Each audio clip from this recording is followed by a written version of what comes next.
ನಿಮಗೆ ಆರೋಗ್ಯದಲ್ಲಿರಬೇಕಾ, ಎಲ್ಲರನ್ನು ಪ್ರೀತಿ ಮಾಡಿ. ಅನಾರೋಗ್ಯದಲ್ಲಿರಬೇಕಾ, ದ್ವೇಷ ಮಾಡಿ. ಈ ದ್ವೇಷದಷ್ಟು ದೊಡ್ಡ ಅನಾರೋಗ್ಯಕ್ಕೆ ಕಾರಣ ಬೇರೆ ಇಲ್ಲ.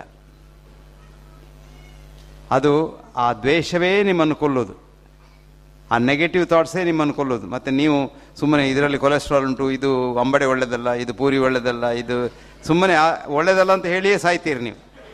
ಏನಾಗೋದಿಲ್ಲ. ಕೊಲೆಸ್ಟ್ರಾಲ್ ಉಂಟು. ಪ್ರೆಸಿಡೆಂಟ್ ಒಬಾಮಗೆ ಬೆಳಿಗ್ಗೆ 6 ಮೊಟ್ಟೆಯ ಆಮ್ಲೆಟ್ ಆಗಬೇಕು ಅವನು ಬ್ರೇಕ್ಫಾಸ್ಟಿಗೆ. ಎಷ್ಟು? 6 ಮೊಟ್ಟೆ. ಬಿಳಿಯಲ್ಲ, ಇಡೀ ಮೊಟ್ಟೆ. ನಿಮಗೆಲ್ಲ ಆಮ್ಲೆಟ್ ಮಾಡ್ತೀರಿ ಬಿಳಿದು, ಅದರಲ್ಲಿ ಏನೂ ಇಲ್ಲ, ಅದು ವಿಷ. ಅದು ಮೊಟ್ಟೆ ತಿನ್ನಬೇಕಾ, ಇಡೀ ಮೊಟ್ಟೆ ತಿನ್ನಿ, ಇಲ್ಲಿ ತಿನ್ನಬೇಡಿ. ಹಾಗಾಗಿ ಅದು ಇದು ತಿಂತೇನೆ ಅಂತ ಹೆದರೋದ್ರಿಂದ ನೀವು ಸಾಯ್ತೀರಿ. ಹೆದರಬೇಡಿ, ಏನೂ ತಿನ್ನಿ. ಆದರೆ 2 ವಿಷಯ ಮಾಡಿ. ಒಂದು ಐಲಿಟ್ಸ್ ಕಪ್ಲೆಟ್ ಉಂಟು. I eat when I am hungry.